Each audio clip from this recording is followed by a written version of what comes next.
Ba-ba-ba-ba-bum. Testing, testing. How's it going, everybody? MrHulthen here. Surprise stream for today. We're back again. I'm 2 minutes too early. I'm sorry about that. My timing is completely off. Don't know why I started it right now, but hey, here we are. So we got stuff to talk about today, actually. And we're just gonna talk about one specific thing today. That has been on my mind since I saw the news. Well, it's not really news, maybe is it? That's why I titled it Maybe for this stream, because I'm unsure if this is newsworthy or not, but I still want to talk about it because it seems like it kind of is. And it's about the Mass Effect TV show, of course. So anyone who's actually interested in seeing that and seeing the progress on what's going on with the Mass Effect TV show, that's what we're gonna get in on today. So I'm just gonna wait for you guys to hop on in here until before we start, because I gotta start, talking about where it all started, where we're at, what's going on, everything that we know about the TV show essentially is what we're gonna talk about today. Just a moment. I just need to pull up the chat here. How you doing, Noi? What's up? And you guys over at YouTube as well. There we go. Alma, how you doing? Yeah, Mass Effect Monday. Oh, we're so back. For now, because we're gonna focus on some other games in the future that are sci-fi or Mass Effect-ish, because we still don't know like what the situation is with BioWare. It's hard to say. Will we get another Mass Effect even? You guys have probably seen my video about it the other day, so the future seems a little uncertain. So yeah, I'm definitely gonna start covering a couple of other games. You guys probably know which ones. How's it going, Mystic? Yep. You saw Paragon mention it the other day? Oh, okay, so she did. Okay, cool. They're going to remake Mass Effect 1 and I'm sad about it. Nah, they're not. That would be great, though. That would be awesome because I think Mass Effect could use a remake. Maybe not really, actually. We just got the remaster a couple of years ago, so maybe not. But still, like, it would be cool to see it, like, how would they like make a modern Mass Effect? But then again, we're getting that with the next game, if they can actually get around to do that. But we'll see. Neil, how you doing, man? What's up? By the way, guys, what do you guys think about the little filter I have going right now? Like, this is the thicker one. It's supposed to like protect against my constant S's and P's and everything. So let me know if you guys think it works. So hopefully, like, this doesn't it helps your ears, hopefully. Yeah, they're doing, yeah, exactly, we're gonna get to that. Right, true. Catherine, how you doing? Lego, what's up, man? Is good? Okay, cool. Let's get into it before I start losing you guys, before you start losing interest. Okay, so where did I go? Oh, there I am. There we go. Nice. Okay. You guys remember this, right? We talked about this, I think this was in November. So Mass Effect TV series is in the works at Amazon from Fast and the Furious 9 writer. And this is old news, of course, but just for people who are new to this or may not know what's going on, essentially, they're making a Mass Effect TV show. Amazon is going to publish it. And, you say what you will about that. In any case, the three people responsible for making this show is Daniel Casey, Karim Jrik, and Ari Arad. Some of you may recognize Ari Arad. He's pretty famous for having been a producer for a lot of the Marvel films, especially like the old Spider-Man films and so on. And so, yeah, he's been a producer for a long time, and he's helping producing this. Then Karim Jrik, well, no, don't really know him, but Daniel Casey worked on the F9 Fast Saga. So people have been memeing on this for a while because it's like, oh, okay, this is going to be about family. Because, I mean, it's not the first kind of person you would imagine heading or being one of the heads for bringing Mass Effect to life. And then again, he's writing and directing. Write and executive produce. Oh, okay, executive produce. But who's directing? I don't think they said directing here. Do you guys see that? Nothing about directing here. Huh, I think I missed that. Um, Gotta remember Jennifer recorded last year's FemShep, so I'm guessing they will show FemShep on N7 What? Did Jennifer Hale say something like that? Hey Enrico, how you doing? Koto, Jesus. Sorry to hear that. You'll get better, trust me. Just drink a lot of water. In any case, yeah, so there is this show that they're making. And now, the new news, so to speak, about this, and I was very, like, conflicted about this because of the people involved. It's not like that I hate them or anything. It's just, you know, it's not the type of people that I would imagine, you know, making a Mass Effect show.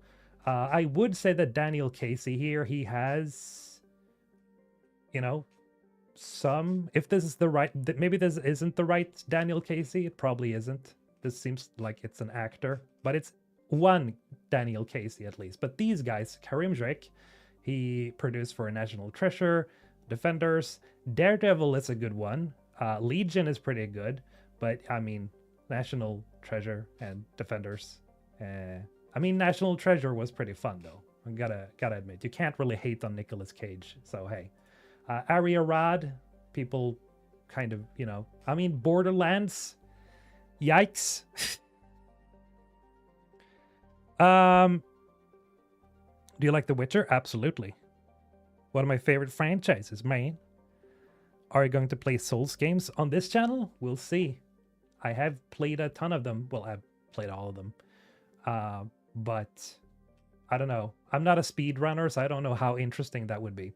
In any case, let's move on. Okay, METV. Here is what Flashes West posted on the Mass Effect subreddit the other day. METV is about Shepard and the original trilogy. When I saw this, I was like, when did this pop up? Apparently, this has been old news since the announcement in November. And people are saying that this could be placeholder, but what this essentially says, we have a bunch of information here that comes from this website, Production Weekly, and apparently they've been very accurate in essentially posting, you know, upcoming productions and upcoming, you know, TV shows, movies, yada, yada, yada. The thing is, and I looked up whether Mass Effect was actually on this, and yeah, we can see Mass Effect right here. The problem is you have to sign up to get like $75? Are you fucking kidding me? Absolutely not. You need to pay, you need to like subscribe to see all the stuff that's going on here. So a lot of kudos to Flashes West here for posting this, because that is a pretty penny just for a subscription. That is insane. Saint, how you doing? Welcome. Put on the helmet. Oh, we'll see. It gets so warm, you know, I can barely breathe in it. But here we see, okay, so here we have Karim Drake, Aria Rad, Michael Gamble, MEU, that's a first. Daniel Casey, writer-producer, and that is Daniel Casey. Showrunner, Doug Jung. Right, Doug Jung, he is the showrunner. Right. We gotta look that up as well, because that is also kind of new information. In Mass Effect, Commander Shepard, an elite human soldier, must stop a rogue Spectre agent, Saren, who has allied with a deadly race of synthetic organic machines known as the Reapers. Sorry about the spoilers. As Shepard uncovers a vast galactic conspiracy, they assemble a diverse team of aliens and humans aboard the starship Normandy. Together, they race against the time to prevent Saren from unleashing the Reapers and wiping out all advanced civilizations. And on the next one here, it says again, like it's another, you know, registered for Cedar Tree Productions, human soldier in the 22nd century trying to save humanity from a race of aliens known as the Reapers. Again, this could be placeholder, because apparently to some commenters on Reddit, this is typically a placeholder, but sometimes they're accurate to what they're describing here. And if this is the case, if this is actually accurate, then the show will be about Shepard. The show will be about Mass Effect 1. It's this, if this is true, this is literally a one-to-one. It's going to be a one-to-one recreation of Mass Effect 1. And I am conflicted on this because you guys may have seen some of my previous live streams on this and some of my previous videos where I'm pretty excited about the idea, like some of the prospects about Shepard. Like I could imagine like Emily Blunt playing a female Shepard, or like Henry Cavill play a male Shepard. But, and again, like I am still excited for this, don't get me wrong, but I don't think this is the best idea. I don't think this is the best idea. Because normally, and I'll let you guys discuss with me in a moment. I'm just gonna put my take on this and you guys can argue with me. Maybe you will convince me. But normally, I would say, please always stick to one-to-one recreations, please. Like that is generally how I want things to be. Like for The Last of Us Season 1, I think they did pretty well because it followed the game pretty much one-to-one. And whenever they don't follow one-to-one for like a show or from a game, it generally doesn't go over well. For example, a different one here is like Fallout, right? The Fallout TV show. That was really good because it's still set in the Fallout universe, but it's a separate story. It doesn't have anything to do with any other protagonists in the Fallout game. So this is a separate story, but with elements from Fallout and it's still canon, right? But with its original characters. The problem with Mass Effect, in my opinion, is that this is an RPG, right? And Halo did this mistake as well. I think they should have just gone one-to-one with Halo as well. Just followed the source material as it happens in the game, because that is really good. Just don't have Chief take off his helmet, leave the helmet on, stuff like that. But Mass Effect is an RPG. And as we all know, a lot of you create your Shepards. So when you can pick whether you play as a male or female Shepard. So when you make a show and you go with a canon Shepard, and also let's not forget that because this is an RPG, a lot of your choices here, like you make choices in Mass Effect that matter. So we're now going to have a canon story for the TV show. Probably with a male Shep, I'm guessing. Who knows? But it's your Shepard, normally speaking, right? When you're playing Mass Effect. So I don't know how well this is going to go over. I don't know. Like, that's why I'm split on it. It's because I understand the dynamics of what makes Mass Effect work and why I don't think that it would, like, work as a TV show if you're just recreating Shepard's story because it's an RPG. But at the same time, I'm excited because I love Shepard and I want to see that story as well. And I don't think that I personally will have massive issues with it. I think I'll be fine either way as long as they can tell the story faithfully, but this is not going to go over well. This is not going to go over well. Like, personally speaking, okay, I would say that I'm not panicking or anything, but yeah, that fandom is going to lose. They're going to go apeshit as soon as if this is ever confirmed. If this is confirmed, because it's hard to say right now, because it does, some people say that, oh, this is usually a placeholder, but we don't know. But we know that it is coming from this webpage that normally reports accurately on this stuff. So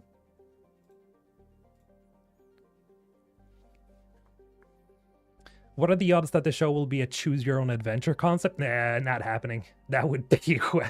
they're gonna inflate budgets for this, for sure. I mean, think of the Turians. Think of the Solarians. Think of the Hanar. Think of, all the aliens, right? I would have preferred if they can go with practical effects, but let's be real here. They're gonna go with CGI, and... It's, I mean, I want to see it, but it's like, oh, it's going to be so weird. I mean, hopefully they can really pull it off, but I'm pretty scared for, like, they're gonna look really uncanny, right? Like, they're gonna look uncanny. The Turians, they're gonna look really weird. Uh, yeah, yeah. I don't know, man.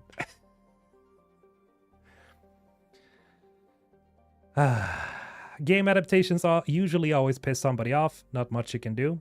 True. But is it a good idea, though? Like, at the end of the day, like, if we look at the big picture, if we can just look, okay.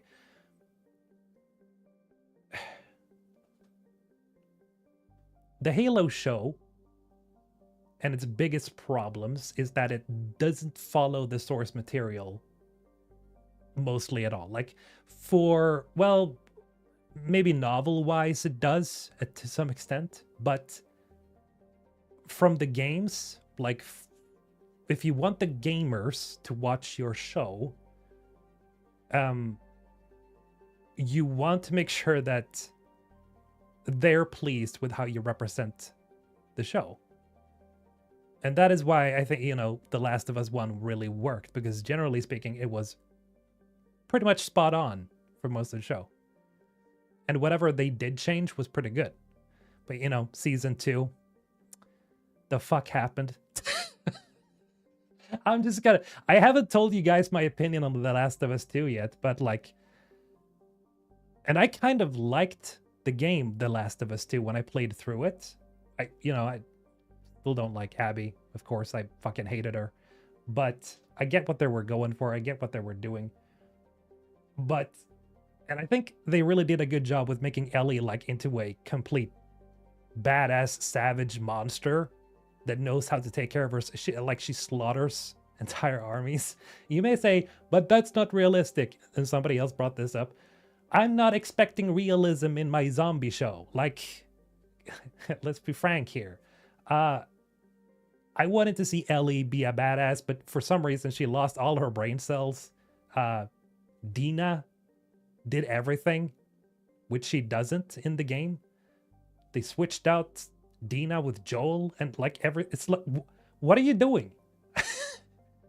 The Last of Us 2 kind of worked because of how they did it. And now they're just changing everything. It just loses all its value. Anyway. And so for Mass Effect, I think the golden opportunity here,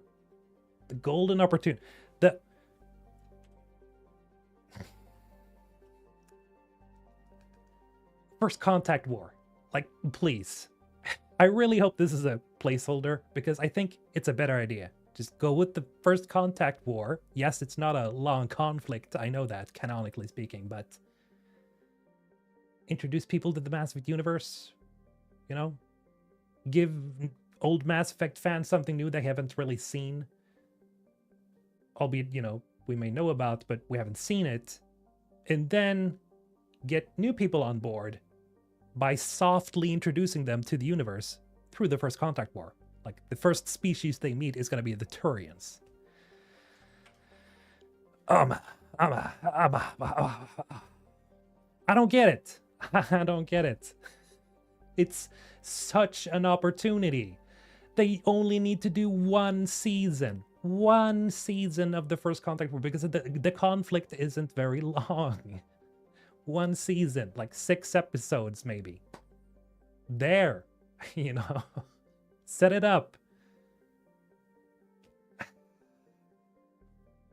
Show when they find the Prothean artifacts and all that stuff, which leads us to opening the mass relay, and give an episode around that, and then the next episode is entering through the mass relay and activating it, and then you appear on the other side, and it's like, oh my god, we're at this, we're in another system. What the hell?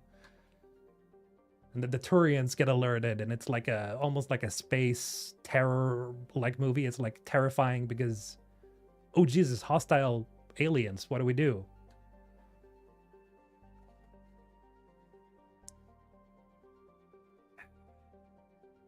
It's not a question of can we, it's more should we? Yes. Follow Anderson during the first yes, please. Anderson. Fuck's sake. I want to see young Anderson being badass. Maybe even seeing Jack Harper. I mean, the Elusive Man. Like when he's young. Hackett when he's young. Like give us the boys, man. Like imagine having, dude, that would be so huge having Anderson as the protagonist. Like the first protagonist. We see Anderson. Because that wouldn't change anything with Shepard at all. It would just be like, oh, okay. I mean, come on, man. It would be so cool. Show how badass Anderson is. Yeah, sure, he kills a bunch of Turians, but who cares? I mean, they are at war. They should just adapt Revelation and have Anderson be the main character, plus we'll get Saren in the show. Yeah, and we could have young Saren as well, because he does deal with young Saren. He talks about it like in the game, like how Saren is a, you know, hyper efficient killer, and I don't remember exactly what he says about him, but like they have some clear history.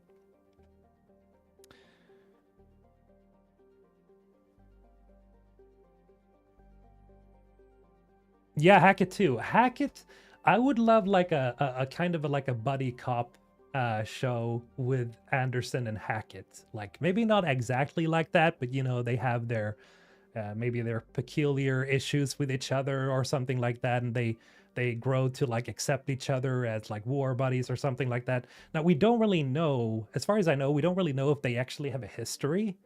But like they're basically like a similar age, kind of. So I always imagine that, like, why not have Hackett and Anderson be like buddies, you know? That would be cool. That would be awesome. Henry Cavill's young Hackett, that would be perfect. We talked about this the last time we talked about this TV show, but really, like, yeah, Henry Cavill, sure. Let's go. Young Hackett. That'd be crazy. Who would you cast as young Anderson?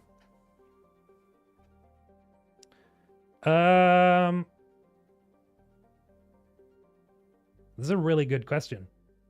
Young Anderson. Who would you guys cast as young Anderson? I don't really know. I was thinking, like the first, I don't know why he popped into my, Michael B. Jordan. I don't know why he popped into my head. He doesn't really look like Hackett, but like, he's pretty good. He's like a good actor. He's got a lot of physicality, you know, being a soldier.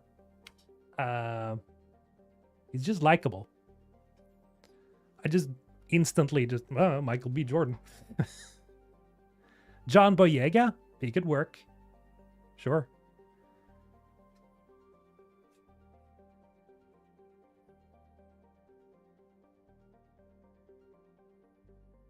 Denzel Washington? No, he's way too he's way too old. It's hard to say. But like young Anderson, I'm thinking like maybe 30 or something. Wait, no, First Contact War, yeah, that's basically like when he was like 30 or something. 30, 40. Just got in, what did I miss? We're, well, essentially, we don't know if this is confirmed or not. So again, I'm gonna pop in here. But it seems, and it's possible that this could be a placeholder, but it seems like the TV show is gonna be about Shepard and the team, like Mass Effect 1 to 1. So, you know, following the story of 1 to like Mass Effect 1. So, and we're talking about whether this is a good idea or not, you know. Is this great? What do we think about it? How do we feel about it? Is this the best way forward? Or is it not? John Bernthal as Broship. I mean, I love John, man. He's the Punisher. Like, there's no question in my mind. He's good in everything I've seen. He's just a specific actor. Like, he is, you know, he's great. I love him. But Broship? Nah. Again, the problem here is like Shepard. Is this a good idea? Because they have to pick a canon, you know, canon Shepard. I don't know, man. I don't know. And do you think people outside the fan base will like the First Contact War? Yeah, I mean, just call it First Contact. It could just be a limited one season show, and if it's really well done, like the thing that really worries me about this, right, is that, and you bring up you ask a good question, like, will the fan base, like, will there be a fan base outside of the main fan base, that is, after watching this TV show? And the thing is, adapting, and this is going to sound very sour, I'm sorry, I don't mean it to sound like this, but in my mind, adapting the first game, it might be good for a business like proposition, but it's the laziest one. I think adapting Mass Effect 1 to 1, and because of all the risks in it for the fan base, it's the most lazy one. But it's the one with the most guaranteed success, because even if you are hating it, you will still watch it. People will still hate watch it just to see what happens. Just like in the Halo show, right? And so this allows them, in my world, to be more sloppy. See what I'm saying? They don't need to make as interesting of a show or make it as top-notch quality, because it's still just following the first game. And so criticisms of the show, etc., can be very muddled, because any criticism of the show would be a criticism of the game and how the plot outline is and whatever. And I think making a First Contact war show would need them to invest a lot of time in understanding Mass Effect, understanding the fan base, understanding the source material, understanding the characters, setting up the vibe, the feel, everything about the world. They would have to try harder, is what I'm trying to say, by making a First Contact war. You see what I'm trying to say? What I'm trying to say here? It's not that I'm saying that they are going to be lazy, but it opens up the possibility of them having, the possibility to be more lazy by just copying the first game, even if you include all the risks. So essentially, that's also like something that I'm like, okay, looking at these producers, looking at the people involved, I'm happy Michael Gambel is involved, absolutely. But like Karim Drake, Ari Arad, like, these aren't people that are giving me, yes, these are the people that I want making a Mass Effect show. One of them was on the Fast and the Furious franchise, and I know some of you love those films, but like, this is gonna sound really pretentious. Like, Mass Effect is, in my opinion, a more intelligent property. The Fast movies, like, come on, they're just slop. Let's be frank here. So it's like, in comparison to something like Mass Effect, it's literally slop. Yeah. So yeah, I'm kind of, maybe he can do a really good job here. Possibly. But I don't know, man. I don't know.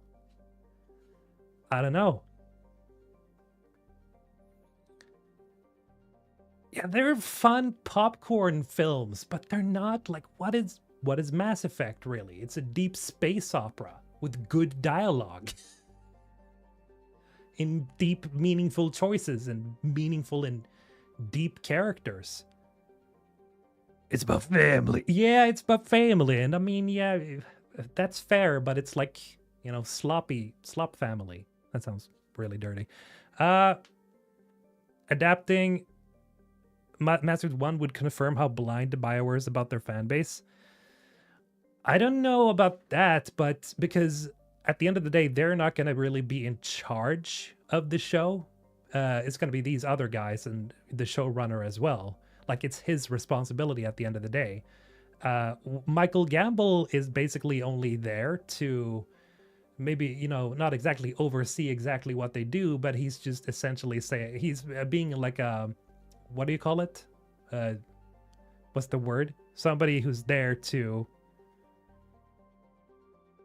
you know, kind of just, yeah, this happens like this way, the meaning behind this choice is this, and, you know, etc.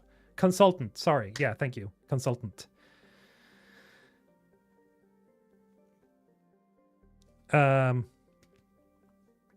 Bread, adapting a story that is heavily loved for choices that makes it uniquely loved by each individual gamer will always be a uphill battle destined to fail.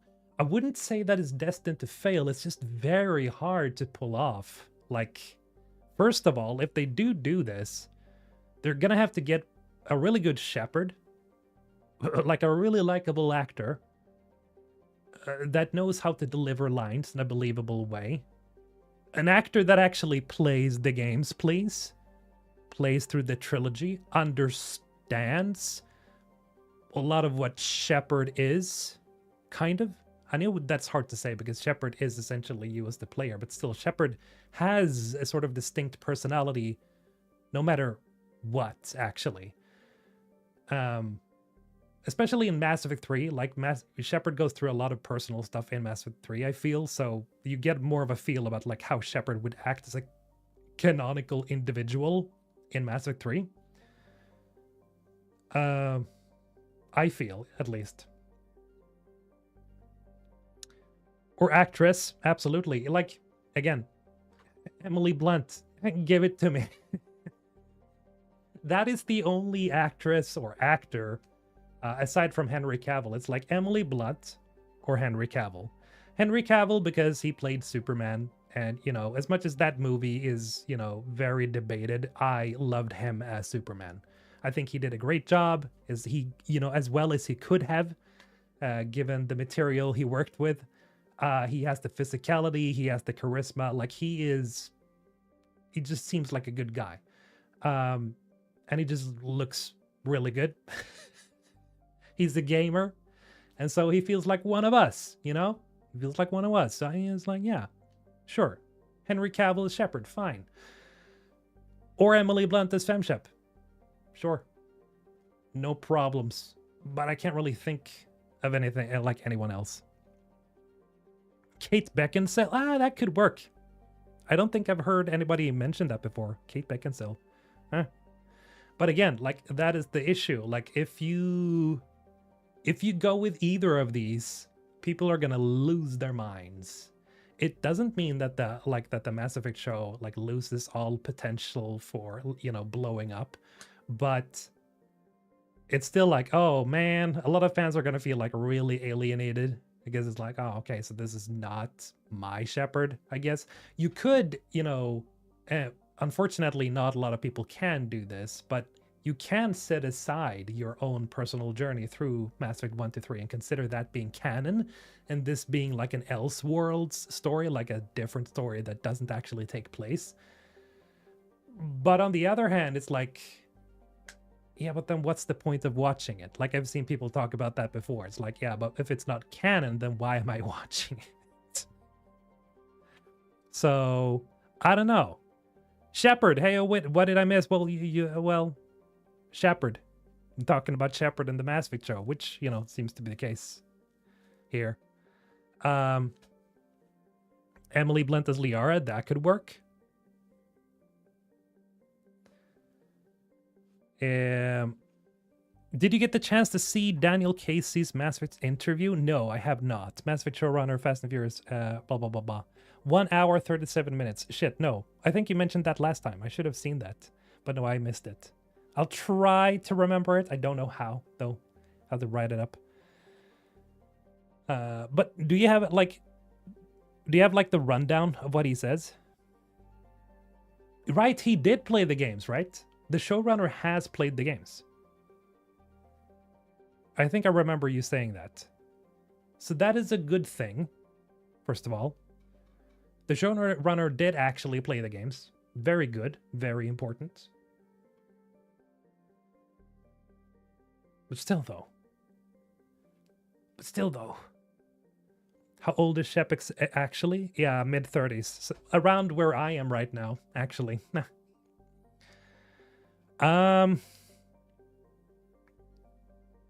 It's never going to be our personal shepherds, but that's not a bad thing. No, not necessarily. Like, if you can distance yourself like that,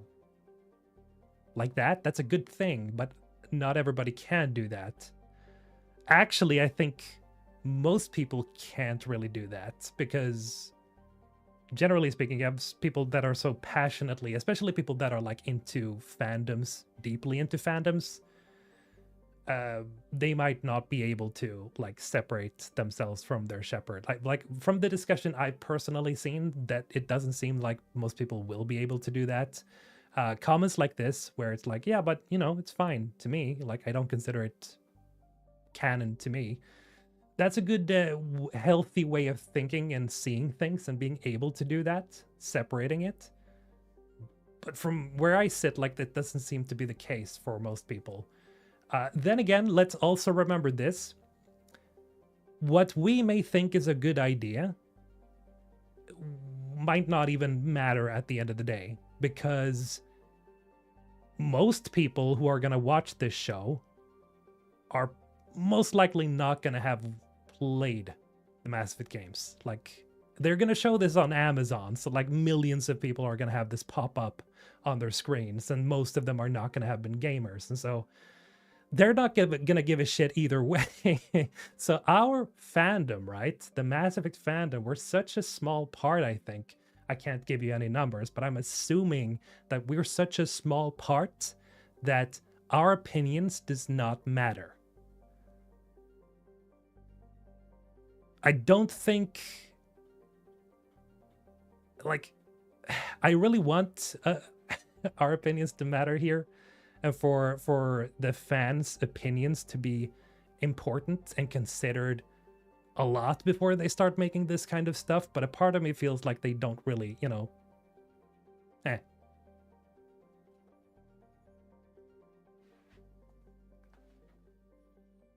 I think that's just generally how it is. MrHulthen for femship? Wait, no, male shep. I would make a terrible femship, man. Daniel Casey came across that he wants to respect the source material and characters. He played the games and analyzed his playthroughs. He hinted he wants to start smaller in scope before Game of Thrones in space. Wait, does he consider Mass Effect to be Game of Thrones in space? Or is that what he's like planning to do?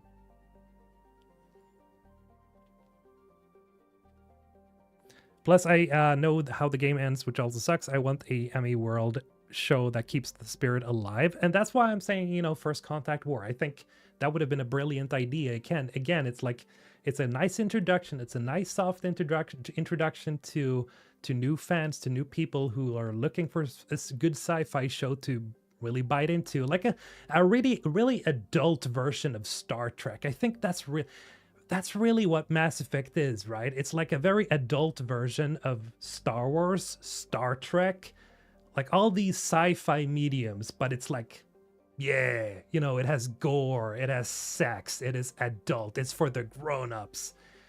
And I think people want that. Like, people are looking for that. And so it has a lot of potential. It has a lot of potential. It could turn out to be like a very good Game of Thrones type in space. But, you know, as long as they just keep to the story of the games. In that case, like, if they're really gonna, you know, but that's also like a problem, because there are so many different choices. Like, what are they gonna canonize? What are they gonna choose?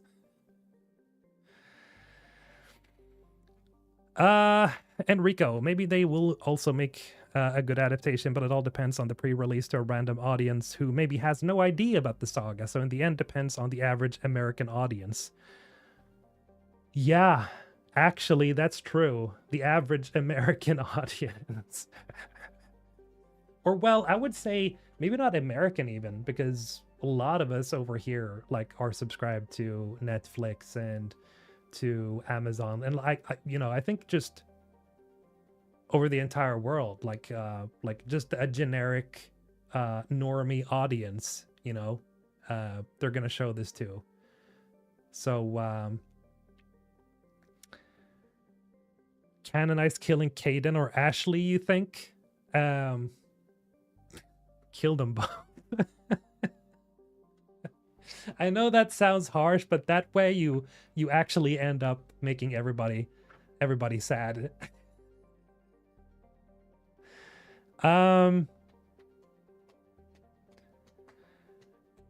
Yeah, Halo was made for a generic audience and it failed. I don't know, did Halo fail? Did the Halo TV show fail? Okay, so let's look at this AI overview for once. I don't know, like this is generally not very accurate, I feel. But this thing shows up and no matter what you write. So essentially, according to Google, yes, the TV Halo show is considered to have failed, particularly in terms of critical reception and fan reception. While it did gain a large audience on Paramount Plus, it was widely criticized for deviating from the source material and for its writing and special effects. Ultimately, the show was cancelled after 2 seasons. Oh, it was cancelled. That's how you know it failed. That's how you know it failed. It was cancelled. So, yeah.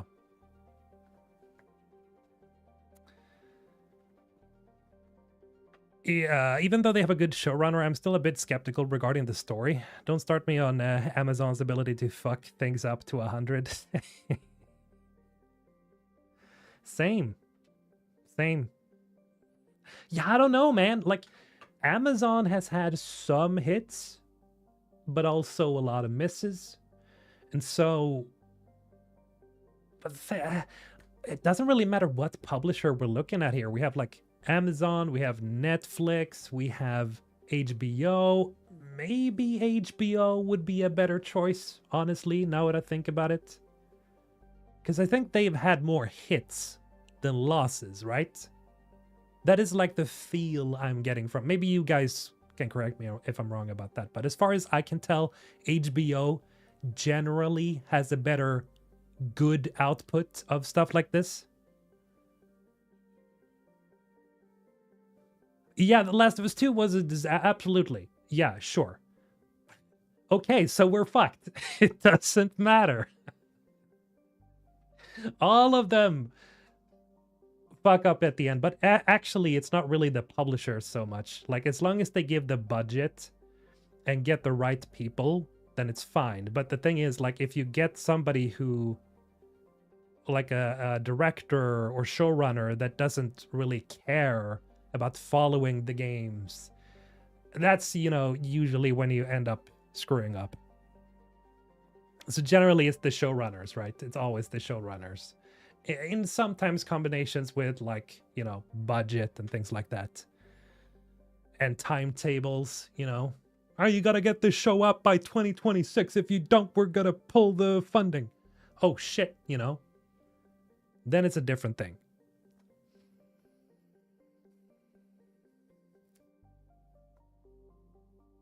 I think Mass Effect would be a better as an animated show. Yeah, I think that would be the safest option. It would also be the least expensive option. It would be the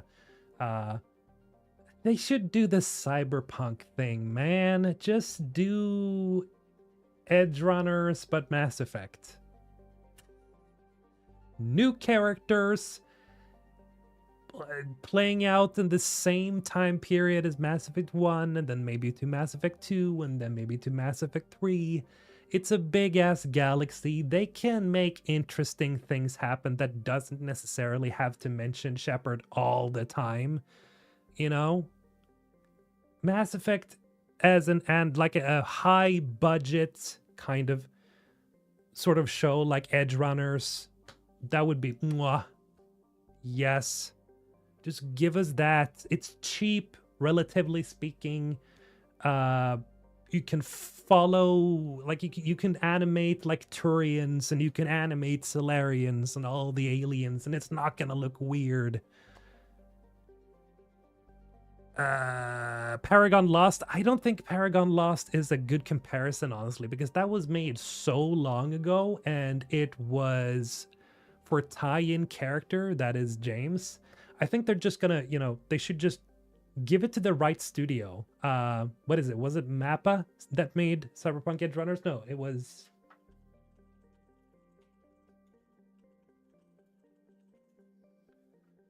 Trigger, right? Trigger. So Trigger made Edge Runner, and they're a really good studio. I don't remember exactly what they've done before, but I've seen basically all of their stuff. I think not all of their stuff, but a lot of it. Let me check, because there's so many, anime production studios.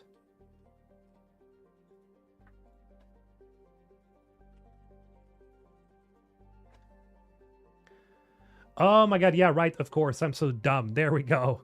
Why did I forget about... So we have Kill la Kill, awesome. Cyberpunk Edge Runners, Promare, Darling in the Franxx, that's also good. Gurren Lagann, of course, insane. I mean, they have the chops for it. Like, they could have done it. Like, just give it to Trigger. Just do an anime show. You can hire Mark Meer and Jennifer Hale for cameo voices? Absolutely. You can do that for both, though. You could use Commander, or, well, maybe not Commander Shepard, but, like, for other characters in the TV show, I feel. Or, like, a radio voiceover or something, as a cameo. Or, if they just show up as, like, maybe soldiers or anything like that, and you're like, wait, what the hell, that's Jennifer Hale, or, that's Mark Meer, and it's like a little tease. I can see that working. But yeah, they could also like literally voice Commander Shepard in the anime version if they would do something like that. Kill la Kill, yeah, let's go. I hope Amazon never makes the God of War show. I just know that they're gonna mess it up. I mean, they're already working on it, so yeah, sorry to say. That is happening. That is happening. So, okay, guys, I want to mention here, I want to make this very clear. Like, I'm not like, oh, this sucks. Oh, I'm not going to be one of those YouTubers. But I am going to say that I am split about this, and I hope you guys understand me when I say that. Like, it's not that I don't want to see this happen. I definitely want to see this happen. I'm very interested in seeing the Mass Effect show, but I'm also like, oh, how are they going to do this? Because it's such a difficult thing to, how did they adapt this? Like, it's a complicated thing. It's not just, you can't just take Master Chief and just put him on the TV show or like TV screen. It doesn't work like that with Mass Effect. It's a different kind of storytelling. It has different elements, different characters, different structure. It just does not work the same way. And so you can't really go one-to-one with... Well, you can. Nobody says really that you can't, but should you? Go with the canon Shepard, canon choices, canon events, everything? I don't know, man.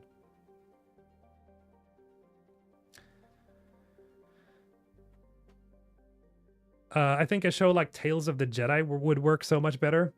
I don't know. Tales of the Jedi, didn't that also flop? That wasn't... I remember seeing a couple of episodes from that, but then I gave up. Tales from the Jedi. It would actually... Oh, it rated actually pretty good. But I don't know why. I just stopped watching it. I saw a couple of episodes and I was like, there's nothing for me. Oh, people are saying, oh, it's a masterpiece. I don't know if it's a masterpiece. But maybe I'm wrong on that, but there was just something about it. I just couldn't watch it. There was, I don't know, it was I think it's the way it changes art styles and stuff, right? Like, it looks very different in some episodes, and I think that's what turned me off. I was like, oh, okay, this doesn't feel super cohesive. And so I kind of just jumped off. I mean, it's an anthology show, though, right? So it should work. But, for me, it's like, they better not mess up Rex, Tally, and Garrus.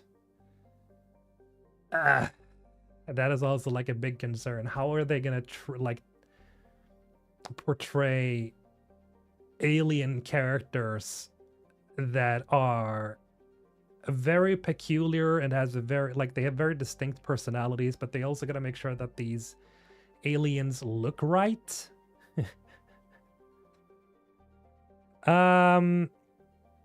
Oh, okay, you're thinking of Star Wars Visions, the animes with different art styles. Oh, so that's the one. Tales of the Jedi is like a Clone Wars art style. Okay. Okay. I should check that out then, because I was like, oh, isn't that okay? But yeah, that was the wrong show. Would be extremely easy to mess up the Krogan lore. I think it's going to be very easy to mess up everything, because if you don't, again, like, this is the problem, right? If you don't follow things to a T, you risk falling into a pitfall, because if you change, like, that's the thing with the Last of Us TV show, or, well, Last of Us 2, really, is when you start swapping out characters and moments and give certain moments to other characters, it removes the meaning of the scenes, and it changes the journey to become something else entirely, and suddenly it's very confusing. Like, what is her motivations right now? For example, I'm sorry, I'm going to spoil this for you if you haven't seen the Last of Us TV show. Or the, Last of Us Part 2.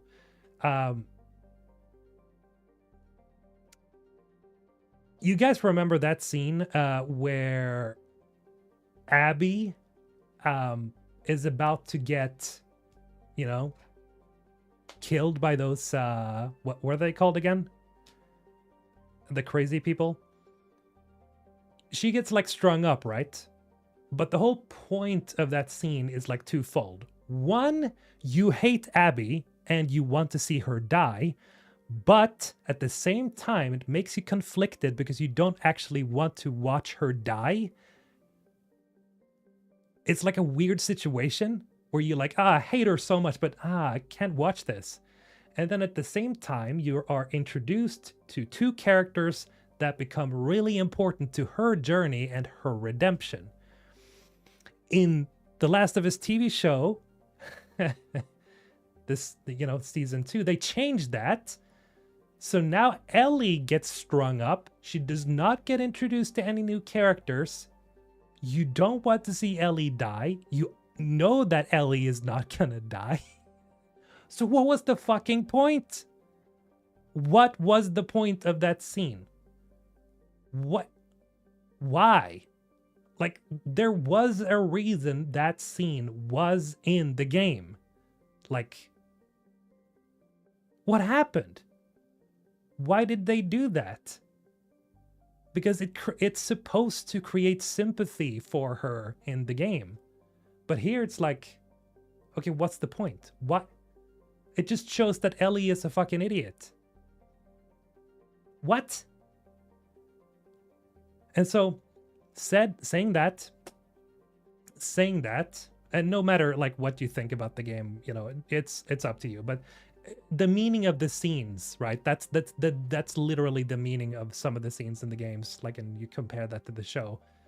The problem with Mass Effect, right, is that yes, a lot of the scenes and a lot of the moments and stuff like that, there, you have a lot of choices you can make in Mass Effect, and so things can happen differently depending on how you play. And if you're going to stick to the source material, it becomes extremely difficult to balance this, because as soon as you pick one choice, you're going to piss off all the other ones that made a certain choice. Well, not everybody, but a large portion. I don't know. It's just like, I don't know. I'm losing my train of thought because it's such a complicated thing to make, I feel.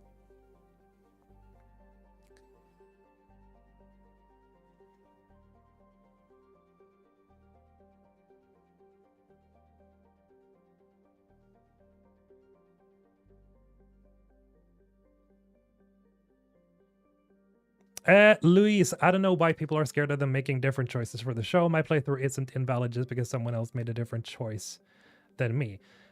Sure, that's a very healthy mindset for you to have. I'm just saying, as somebody with a bird's eye view, that does not look like a thing that people are doing. a lot of people are very scared about this because they're gonna feel like their choices are invalidated. And you know, I get that, and it requires a certain, you know, ability to be able to separate yourself from it like that. But a lot of people just can't because they're so attached to the IP and the version of Shepard that they have in their head.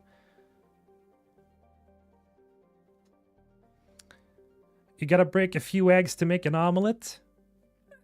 That is true. And again, at the end of the day, I don't think that our opinion and the opinions of a lot of Mass Effect fans are going to matter much at the end of the day, because again, it's up to the showrunner and what, you know, they think is best. But you know, I don't know. I just got to speak my mind on this. I'm unsure. I'm split. Like, I'm conflicted. You know, it's like, yes, I'm excited, but I'm also like, ah. What was the Emmy show news? God damn it, Sean. You're so late. You're so late. Okay, so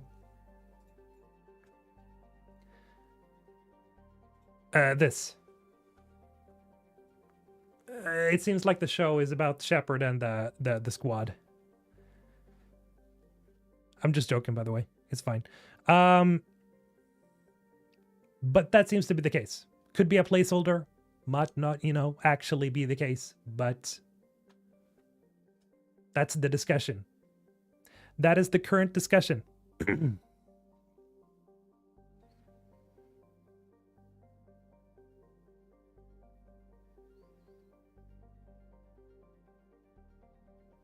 Fearing that they're going to go the safe route, Liara romance. That would be the safest. Absolutely. Because she's the most popular romance, right? Generally speaking. Oof, not sure I like that. Yeah. A lot of people aren't liking it. If that turns out to be the case. Again, I got a, you know, disclaimer here. It's possible that this is just a placeholder. We don't know. Generally speaking, they have been pretty accurate here from this website, Production Weekly, because they list productions that's going on. For example, Alien Romulus 2. They got information on that as well. They have a bunch of information about like various, like Highlander, you know, Legend of Zelda. Unfortunately, I can't enter it because I don't have the subscription, which requires $75 a month. No. Not happening.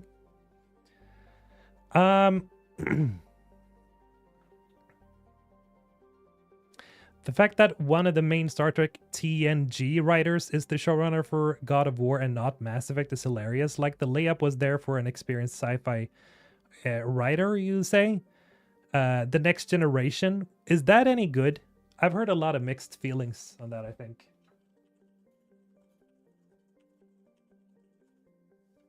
The Next Generation. Wait, no, isn't that the old show? Which one is the new show, though, that everybody hates? Because this one is this old show, right? Or, well, old and old. To me, it's old. The Next Generation, this is the one with Picard. I remember seeing this on TV. Yeah, this wasn't bad. This was good. So which one is the one that people didn't like? Is it Discovery? I don't know, man. There's so many various Star Trek shows.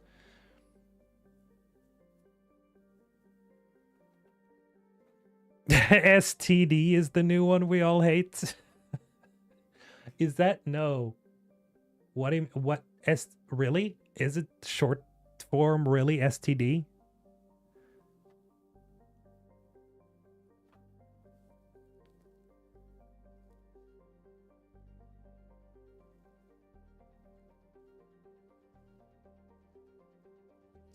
The guy who wrote the finale and the other episodes for the Next Gen is the showrunner on God of War. Yeah, that's super weird. Like, why didn't they bring him over to Mass Effect? Maybe he was more interested in adapting God of War. Maybe that's the case.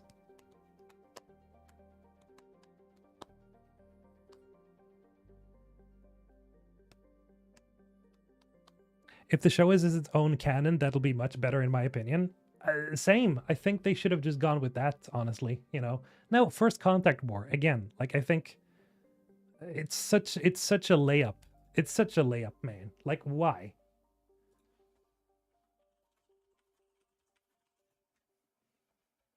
It's such a layup. Like why not? It's such a simple, well, not a simple story, but it's a simple concept. Wouldn't you guys like to see this in high def? That's the elusive man, Jack Harper, shooting or about to kill a Turian. Why can't I get any big images? But you guys see. Oh, man. Such a good concept for a show. It's literally called First Contact. It's like first contact with the aliens of the Mass Effect universe. It's, you know, they can make it terrifying and sort of scary even. Oh my god. Yvonne Strahovski cast as herself, please. Yeah, that would be great. As long as they keep Miranda as Yvonne Strahovski, that'd be nice. Where's the adaptation of Stellar Blade? Oh, that's not happening, I would guess. Hollywood would have a stroke. They wouldn't do that. I would love to see it though. That would be cool because again, like it's a canon story. You just need to follow it 1-to-1 essentially. But yeah, I don't think that's ever gonna happen. Well, maybe from like a East company, like from you know, from an Asian production company. At least hope Henry Cavill is doing Shepard. Yeah, you guys remember that?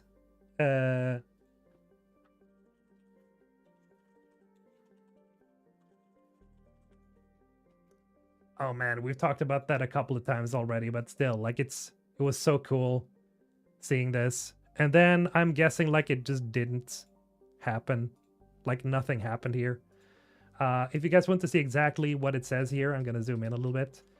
Cerberus to take Baba helps them reclaim Tali, Zora, Admiral Geth. So there's a bunch of words here where you can essentially see what he's reading. It's like some form of Mass Effect wiki excerpt. I'm not really sure. I think it's like the Wikipedia. He was teasing this on Instagram while he was filming The Witcher. So yeah, maybe nothing happened there. Yeah, he's working on the Warhammer show. So yeah, that's, you know, that probably fell apart, unfortunately. Jub with the subscription, appreciate it. Thank you so much. Or wait, no, that's Derek Burkham. Thank you for gifting. Thank you so much. I generally, you know, don't read out this stuff on Twitter. So, or well, no, Twitch. Shit. I keep mixing them all together. Thank you, Derek, for the gifted. Appreciate it. And welcome, Jib. It's gonna be John Cena. Yeah, sure. Also, again, pretty much a layup. I mean, look at this. Look at this. Oh, man. Yeah, it ain't happening. I don't think that's happening. Not anytime soon.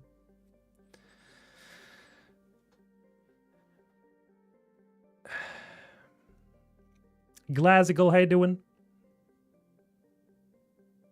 Because of Henry's pick, I always thought Henry would be a VA in ME4. Maybe he still is. We still don't know like how far they've gone in like voice acting and stuff. So maybe he's playing a role in the next game. You know, that's a possibility I keep forgetting.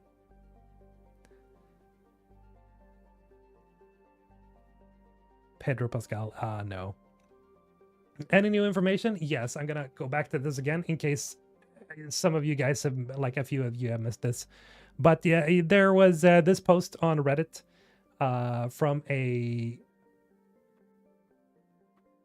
website called Production Weekly that essentially they're gonna follow the first game 1-to-1 for the show, meaning Shepard and the storyline and stuff like that. So yeah, Can't say it's a confirmation yet.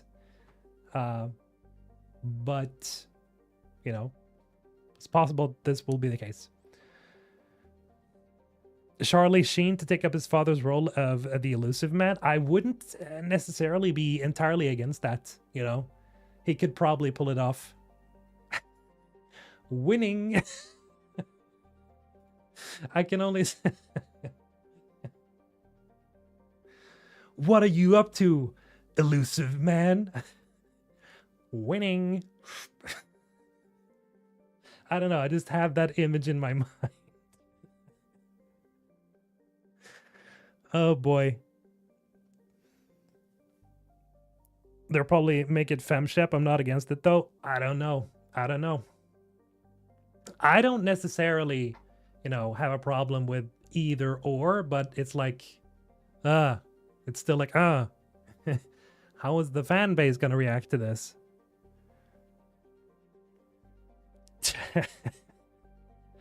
Which actor would play a good shepherd in your opinion? Well, I've said this before. Emily Blunt would be a good femshep, I feel.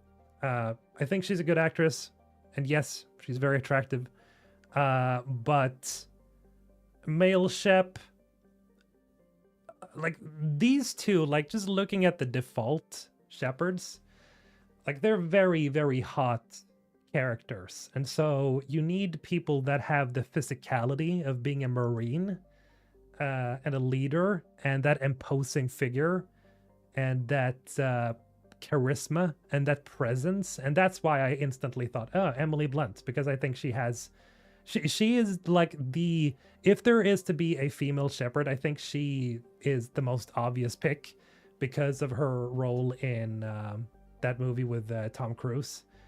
Henry Cavill just generally has that physicality, you know, and he has the voice. It's a package, really. And so, you know, it's not just the looks, it's the voice, it's the physicality, it's the charisma. I think those two, like, for either femshep and maleshep, like, I think those two actors pretty much have it. Ana de Armas as Tally, that could work. Like, she has the accent for it. Yeah.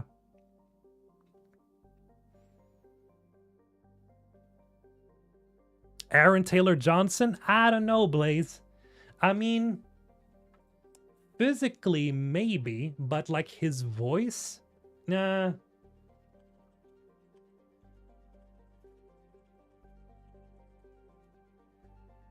I like him.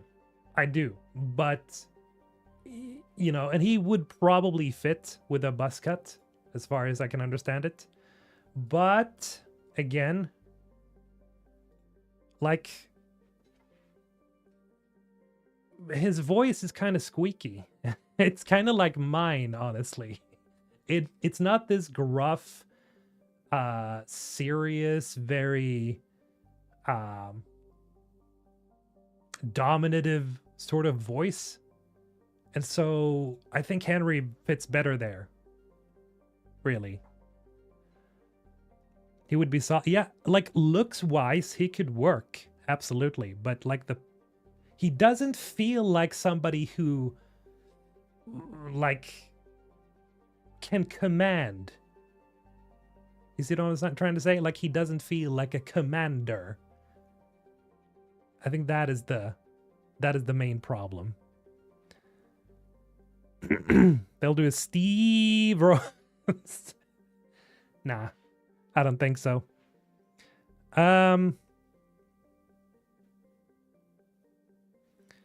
Emily is too little to be Shep. Nah, I don't think so.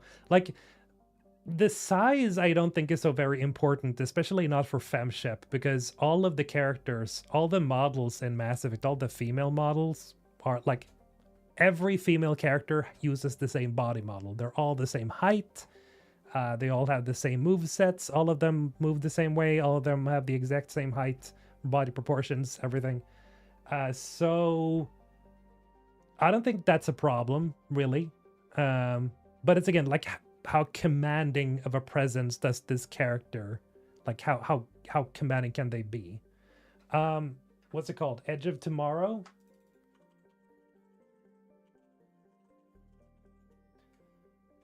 Now you might, say that, oh yeah, she's too small or whatever, but like if you've seen this movie, yeah, you'll see, yeah, she has the charisma and she is commanding.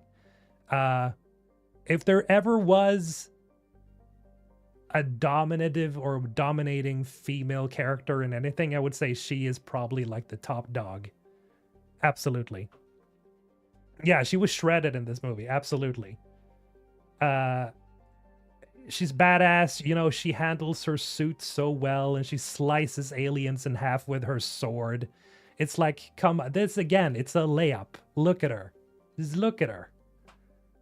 Look at her. She's so badass in that film. Like, we've already seen, like, it's this. I think this is one of those cases where we've seen a female character being completely badass and being like a commander in a sci-fi setting like this. I think it's the few examples we have, really, that is really good. She's too old? Nah. Nah. Nah. Jensen Ackles? Man, he has missed so many roles. Jensen Ackles could actually work.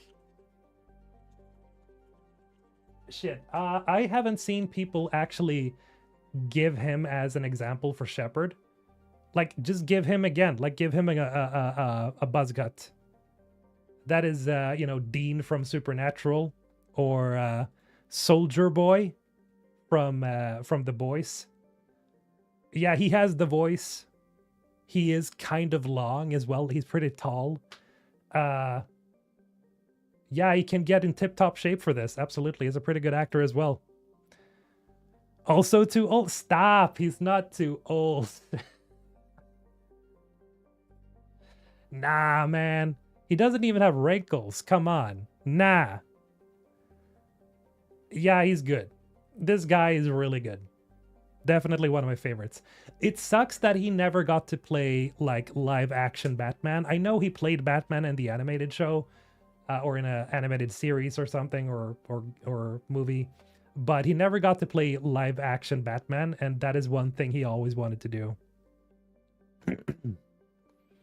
He'd be a good renegade male shep. Yeah, that could work. He could work for both, honestly. I think he looks like he could be like, if they just I don't know, color his beard a little bit, because I think he might have some gray beard at this point. Maybe just touch him up a little. Photoshop him, whatever. Like, do whatever. I think you can do a lot just to de-age him a little bit, and even then, I don't even think that is necessary, because this is the most recent thing that he was in. That was a big thing. It was The Boys as Soldier Boy. He looks like he could be like in Shepard's age. Absolutely. Just get rid of just give him a buzz cut. There we go. Just shave him. Shave his hair. It was so good as Red Hood. Absolutely. He is a great actor. Absolutely. He is the Chad of The Boys. No matter what you think of The Boys as a show, he was the best part. Absolutely. Like, he is so hilariously good.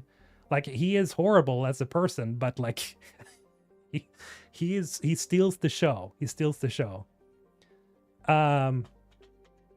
Matthew Fox, yeah, that was a good fit. I actually remember when I was younger, I thought they had actually based Shepard on Matthew Fox. That's the guy from Lost, right?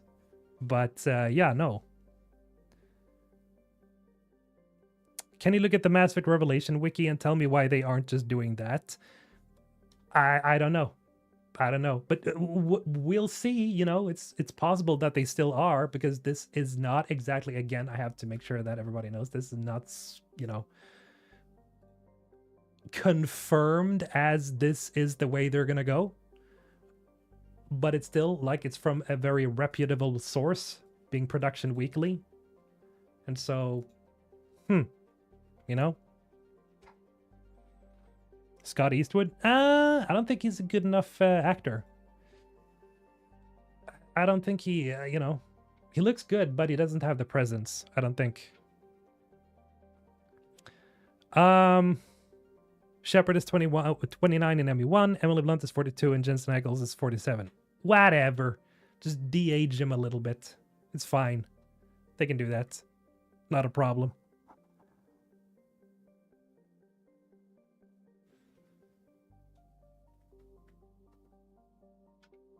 We're getting Zac Efron? Oh no, please God. Alan Richson. Nah.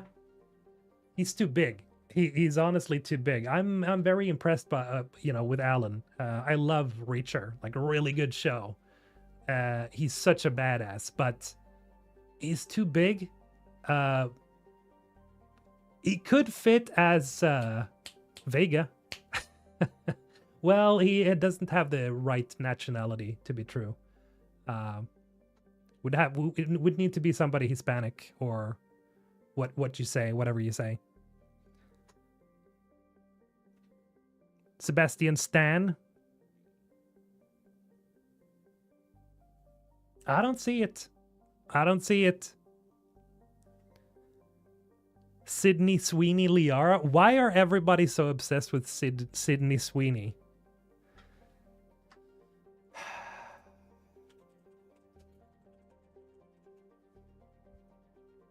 Oh, right. I forgot. Why is everybody obsessed with Sydney Sweeney, I ask?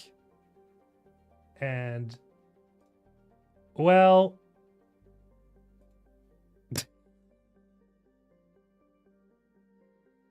yeah, I see two reasons.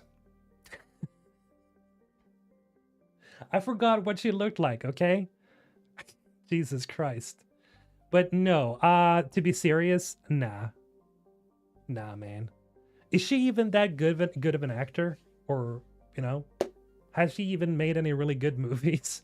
I haven't heard her making any really good films. I don't think I've ever seen her, like, except in the trailers for Madame Web.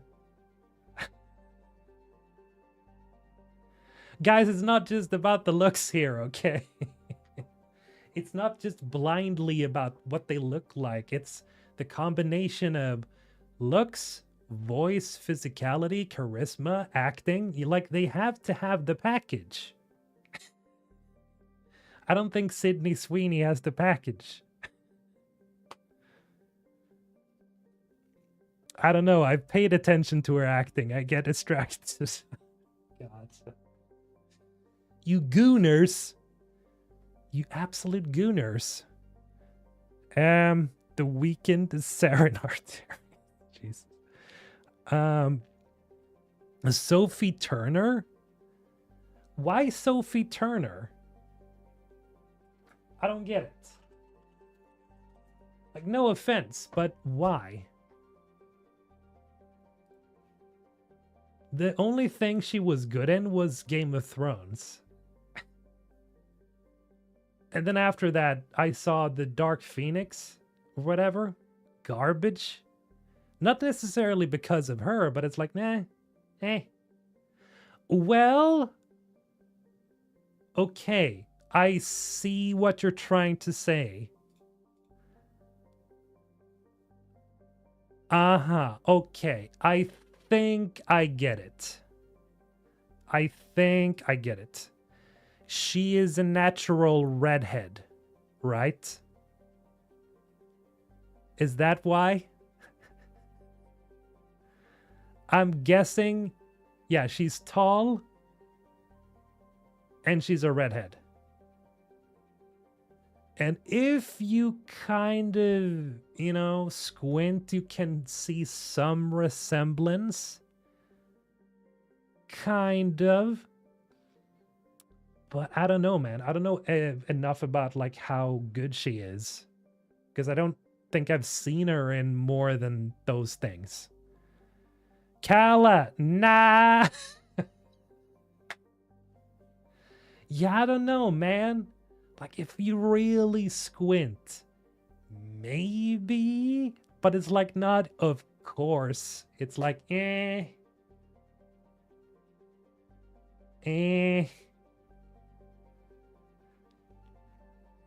Hair dye exists. Yeah. She's too skinny. I think, well, she could obviously like beef up and just, work out a bit. I don't think that is too much of a problem. Wait, here. What the is that her?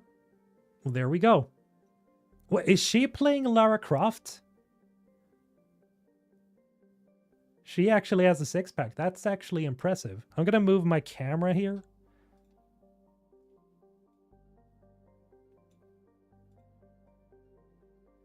So that's her right now, it seems.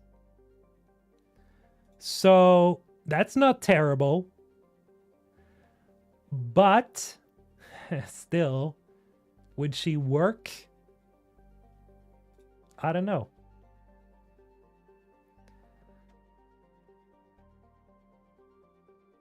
Yeah, that solved itself pretty quickly.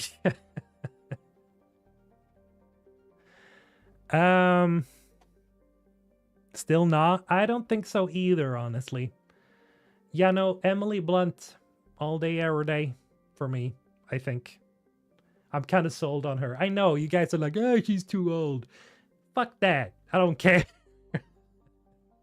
I want to see Emily Blunt as Shepard. If it has to be Shepard, it has to be Emily Blunt. Or Henry Cavill. Let's make it a thing, guys. Let's say it, okay? Let's say it together. It has to be Emily Blunt, specifically because I say so, or Henry Cavill.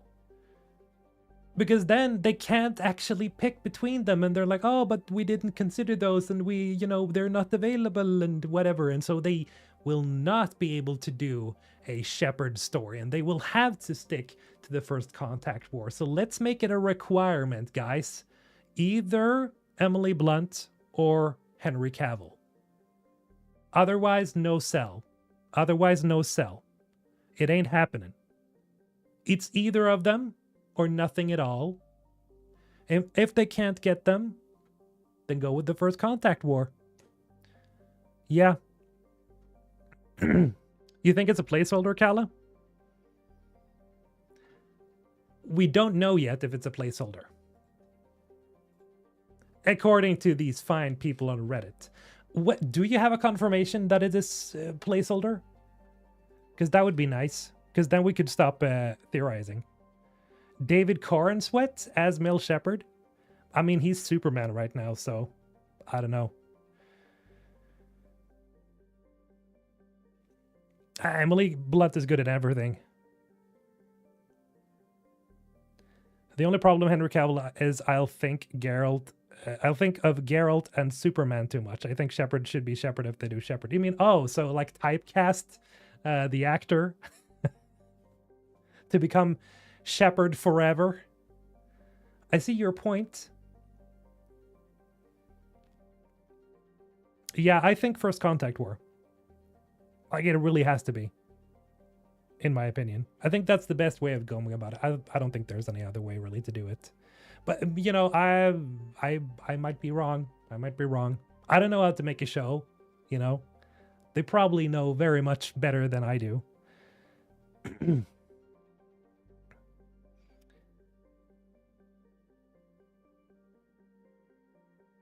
Yeah, they're always updated after public announcements. They did it on IMDb too. Maybe. According to some people here, apparently it's pretty accurate with Production Weekly. Sometimes they updated it because sometimes it's a placeholder, but sometimes it's not.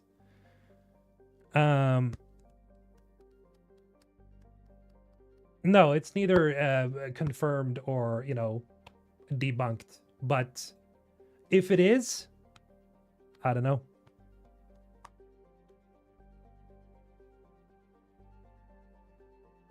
Doing it in order would be good. Just hope they don't fly through the series like The Last of Us did.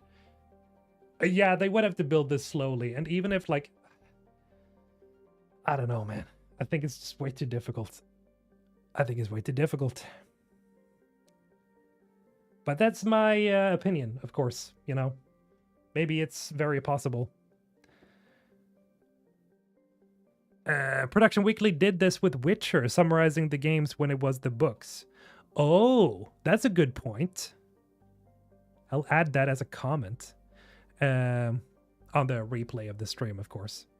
What have I missed? Well, we're discussing whether the TV show is about Shepard and Mass Effect 1, because there is some information that it might be, but it could be possible that it's just a placeholder, which is this thing right here.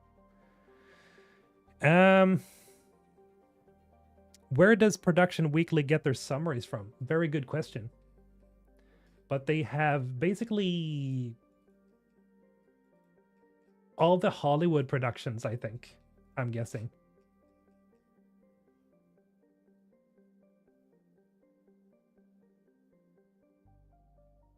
Welcome, by the way, Burkett. How you doing, man? Is there a source? Yeah, it's this. But I can't get to any source because it's $75 a month.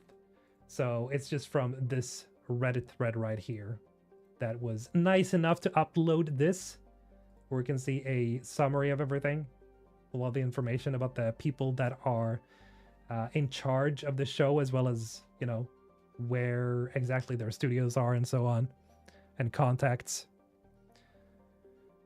What's about Daisy Betts? Who is Daisy Betts?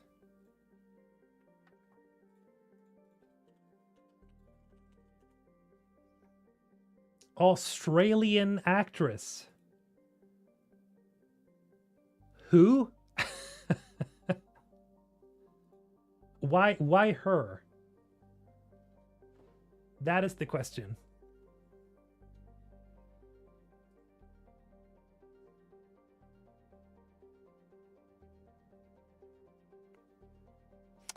I wouldn't mind if the first season they test the waters with the First Contact War and second season Normandy and such. I don't think they really should touch Shepard at all. Like, I think they should just let the Mass Effect trilogy be the Mass Effect trilogy, and then maybe, you know, have the First Contact War and then set another side story about other characters during the Reaper War, maybe, you know, while everything is going on, because it's a galactic war. Like, there's a lot of stuff going on. It's not just Shepard and Shepard's choices and the conflicts there. Like, it's hundreds and even thousands of planets. It's like, you know, they can do a lot of stuff.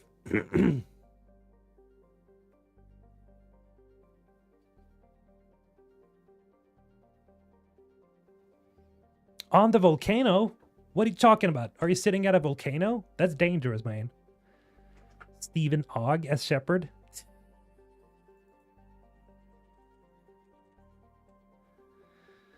Really?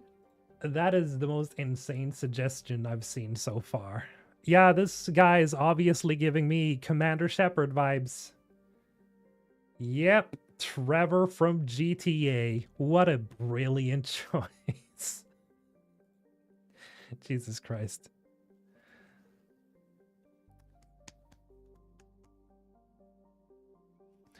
Yeah, I know. You guys are just messing with me right now. But yeah, it's still very interesting. I wonder when we're actually going to get some information about the show, because I'm, you know, because we still don't know. Like, is it going to be this or is it going to be something else? Again, for like the 5th time, this is not a confirmation, but it's still like, oh, I don't know, man. I'm very conflicted.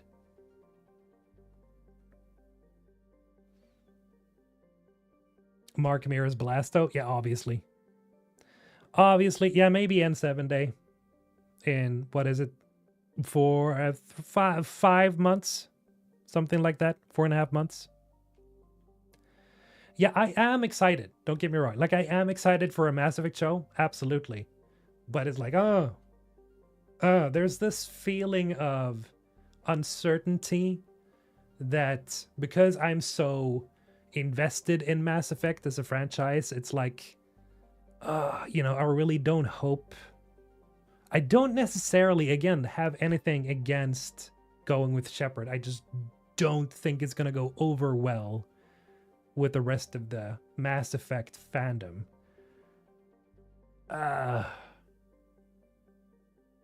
Yeah, I don't know. Do you think they should stay quiet closer to game's release, actual release, or reveal something and show proof of life? They need to show proof of life for N7 Day. Like, in my humble opinion, they need to show that they're actually making something and that they're actually working and that it is still happening, because the latest report by Jason Schreier was pretty damning about their whole situation. Like, there's not many people left, and analysts from left and right are saying, like, yeah, we wouldn't be surprised if they close BioWare like tomorrow. So it's like, they need to show something, like, not only for the fans, but I think for people investing in like EA, like something has to be happening, because otherwise, like, what are we hoping for here? Like, there needs to be some form of confirmation that, guys, don't worry, it's fine, it's happening. EA has said that at least we can get this one out before they shut us down. You know, something that makes you go, oh, okay, so it is actually happening.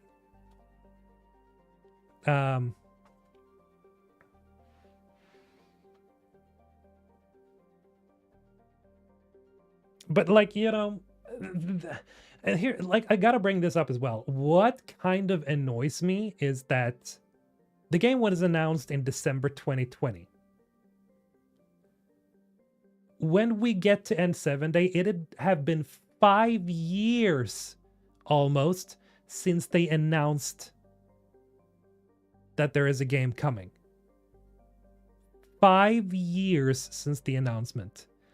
And there was a pretty recent discussion about the fact that you announce a game, 5 years later, it's still in pre-production.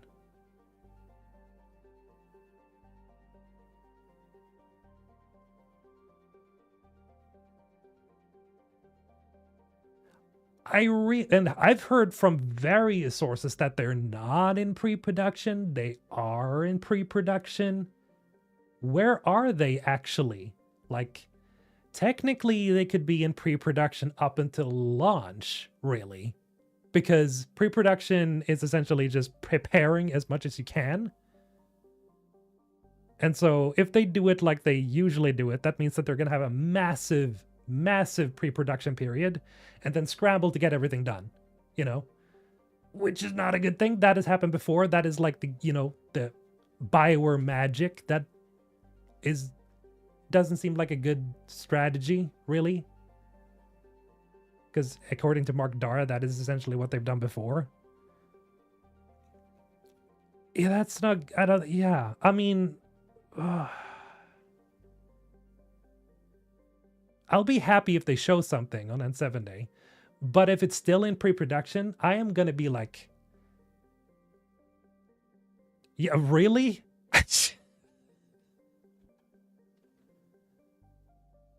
I don't know, man. The reveal a trailer showing Shepard is coming back, then financially BioWare will be saved. I don't know about that, man. I don't know. I don't think Shepard is going to save this game. The only thing that will save this game in a modern audience today, like modern gaming audience, is just that it's a really good game.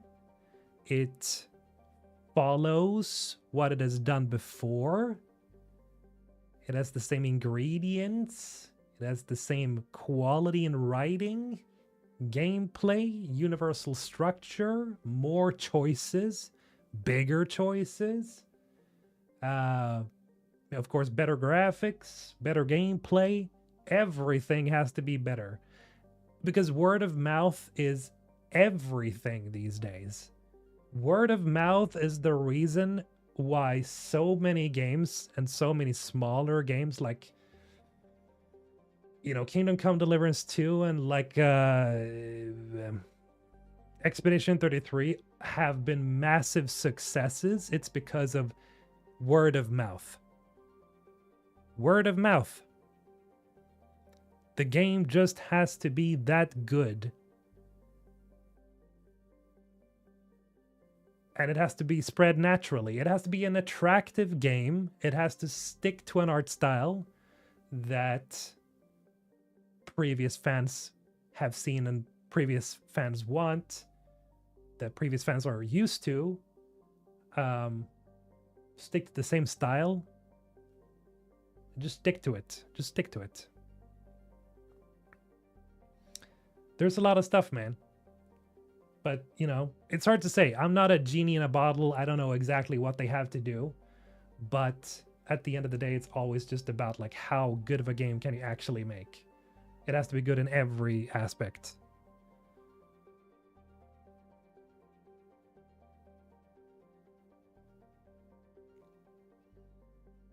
I'm gonna say this, you know. I do not envy them in the slightest. Because even, you know, as somebody who's like a Mass Effect aficionado, even I don't know, like, how would I exactly do a sequel? And at this point, I feel like it needs to be a sequel, not to Andromeda, no, to Mass Effect 3. It needs to follow after. It's not a prequel, not a far-flung sequel somewhere else in the universe. It needs to follow up. What happens? What happens after the end of Mass Effect 3? What happened? Where are we? What's going on? But then again, you know, I don't know. I don't know, man. I'm kind of lost there.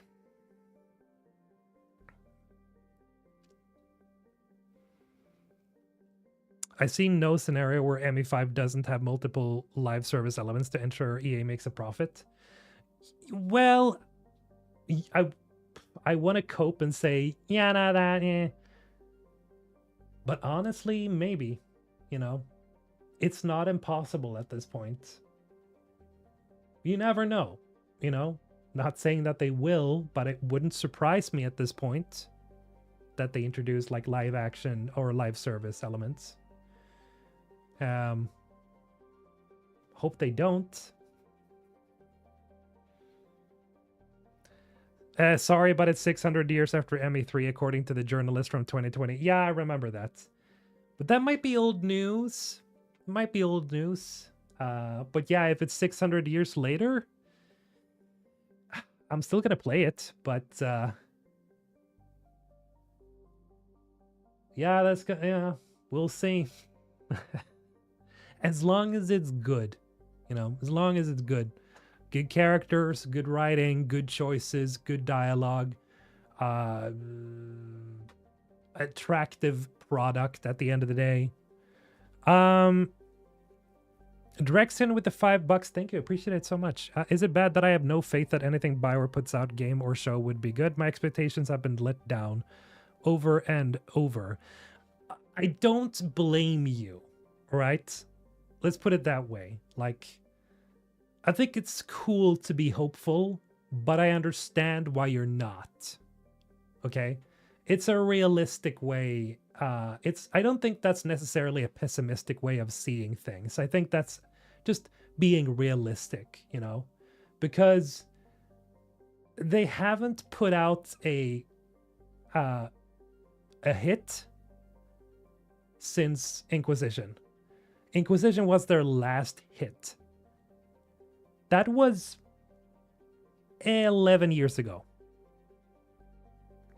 And, you know, I saw this comment on my video the other day. You think Inquisition was a hit? Oh, screw this shit channel. I'm out of here. I'm like, my guy, it won Game of the Year. What are you fucking talking about? Of course it was a hit. It's not an opinion. It's a fact. Okay? Inquisition was a hit. It was literally one Game of the Year. Sold over 10 million, 12 million copies. So yes, it was their last big hit. That said, again, that was 11 years ago. So it's like, I don't blame you. And I completely understand why so many of you are like, I don't know, man. You know, I'm not feeling this. I don't trust it. I don't think, you know, you're not very, you know, feeling very hopeful. I get it. Like, I get it. I'm doing my best here as a content creator to be sort of excited, to be sort of hopeful, to be sort of optimistic about the whole situation, but it's draining on me too. Like, it's not easy to be like this, oh, happy go lucky, we gotta be excited for this shit, because I gotta be honest as well. Like, it's not looking, oh, Larian level of trust and excitement. It's like, at this point, actually, I'm not saying this to be an asshole. I'm just saying it because I feel like this. I'm more excited about Exodus right now, because Exodus has some of the old veterans that made the best BioWare games ever made making their game. We've already seen a ton of lore, a lot of excerpts, a lot of stuff about the universe. It looks amazing. They have seemingly no restraints on budget. It's a new thing. Obviously, kind of like a spiritual successor to Mass Effect in many ways. That's the one I'm excited for right now. Expanse, absolutely. The Expanse, yes, good point. The Expanse game that is coming out as well. That one. But I think Exodus is coming up before that, because the Expanse seems like it's pretty early still.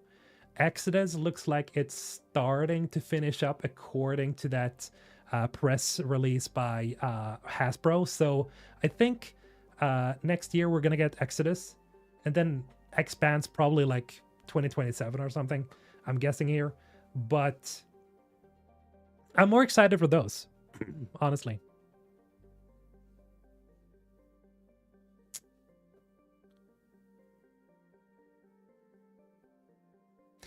Anthem had a lot of potential. Absolutely. Anthem, I'm sad that they abandoned, because they could have made that better. Like, they could have made that into something special. But yeah, it just didn't go anywhere.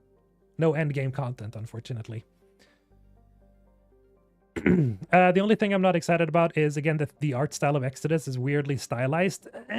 I can see what you're saying, because it like took me by surprise at first. But when I saw the gameplay trailer, I actually changed my mind, because it looked much better in the gameplay trailer with all the facial animations and cinematics and stuff like that. So I think it looks better there when you look at it. I think the announcement trailer for the game when it first appeared, that was, the proportions and characters look a little odd.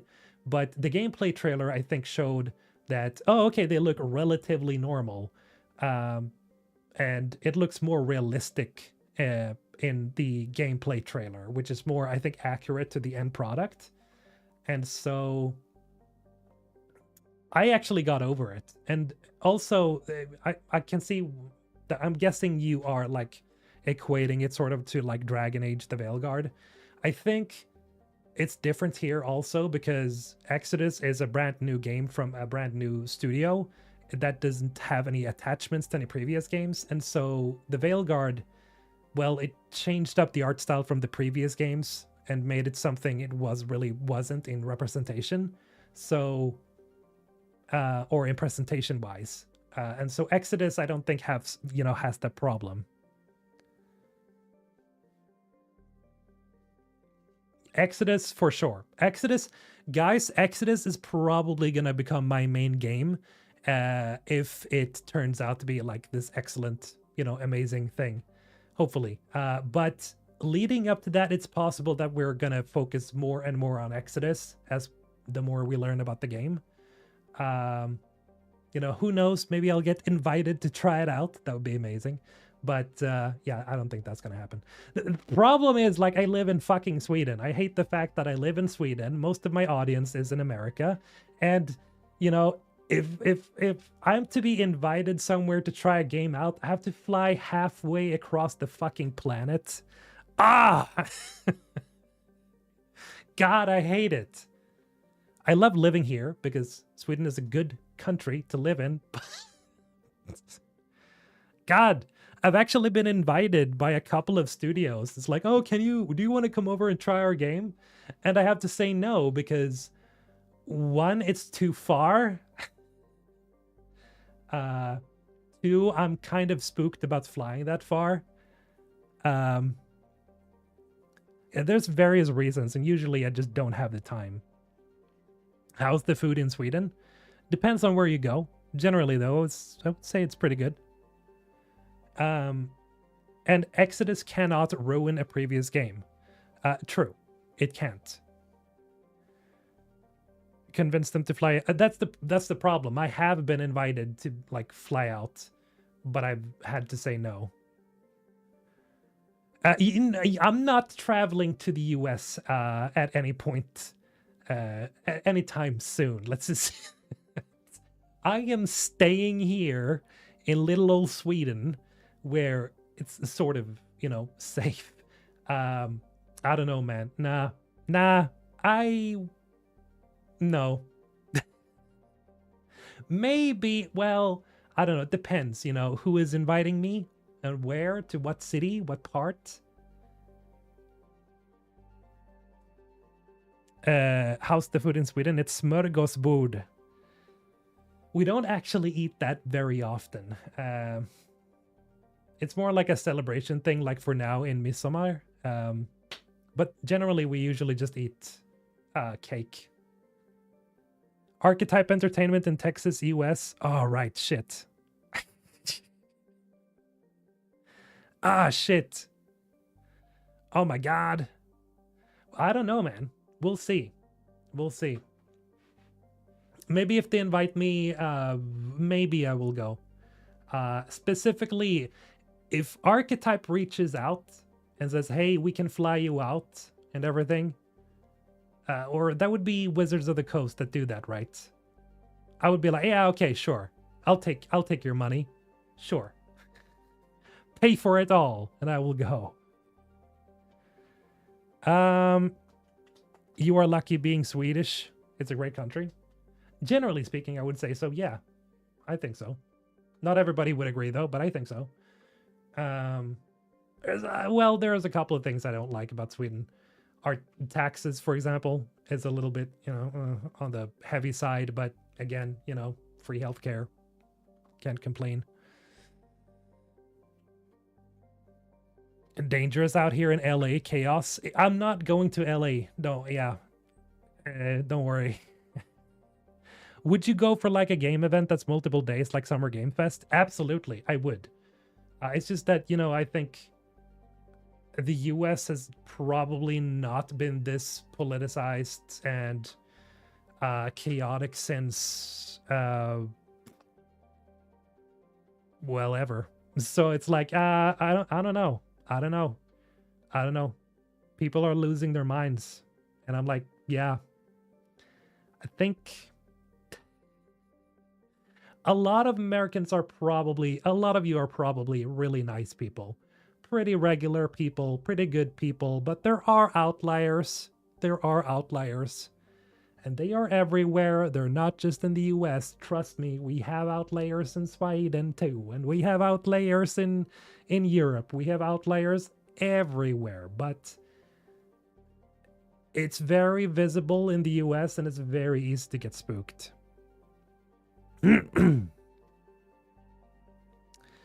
How's Swedish healthcare? It's pretty good. We just have a lot of queues. Very long queues, unfortunately. But generally speaking, I would say it's pretty good. Yeah, you generally don't have to pay an arm and a leg to fix your arm and a leg. So on that side, I would say it's pretty good. But it's not necessarily free, though, when you really think about it. Like, it's not actually free. Like, specifically, if you look at it, it's like, yeah, you still need to pay like I think it's $200 before it's actually free. But even then, it's like, yeah, but all the other stuff, like the medicines and stuff, you still need to buy that. So that's not free. Seriously, I hope you get invited because I want to know what you think. Yeah, man, I would absolutely love just getting an early look at Exodus, because, I mean, this is the most, this is the closest thing to my thing. Not only on YouTube, but just generically speaking, I would say, because you guys know that the reason I started this channel is because Mass Effect was always my favorite franchise of all time. Like, I always loved Mass Effect more than Star Wars, even if I saw Star Wars when I was a kid, like, of course. Uh, but Mass Effect is one of those franchises that I just hold so close to my heart that Exodus looks like it's very much like the child sort of Mass Effect in a way. And so I think that would be amazing, you know, getting an early look at it. Absolutely. But who knows? You know, maybe they think it's too expensive, so they won't invite me. They're like, oh, but this is like, what is it? Like, I think the ticket to the US, a ticket for just me is like $800 at a low season. So it's like, oh, $800 to go to US, $800 to go back, and then I need to, you know, have a hotel, and it's like, oh, that's easily almost like $2,000 right there. And it's crazy amounts of money just to go to a place to try a game.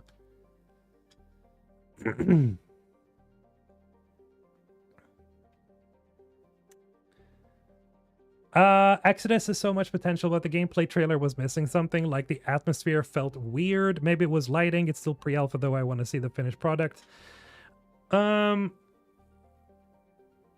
The one thing that I think stuck out to me in the Exodus trailer, the gameplay trailer, was that the stealth looked a little iffy because to me, it looked like the NPCs that you were, like, that June was stealthing up to, they looked like they weren't doing anything. They were just turning their backs. So it looked like simplistic.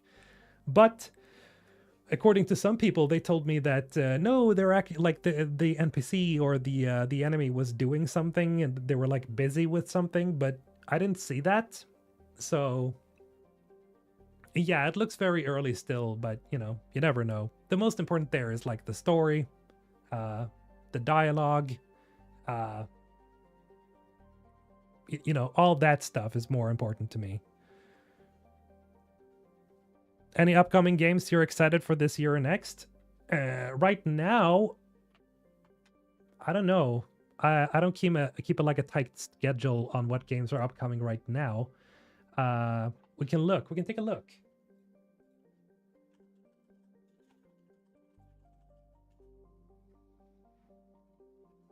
What other games do we have this year?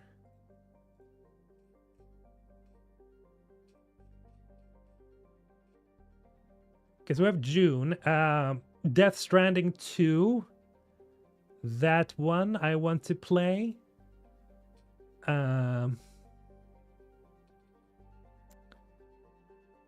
Chronicles Medieval.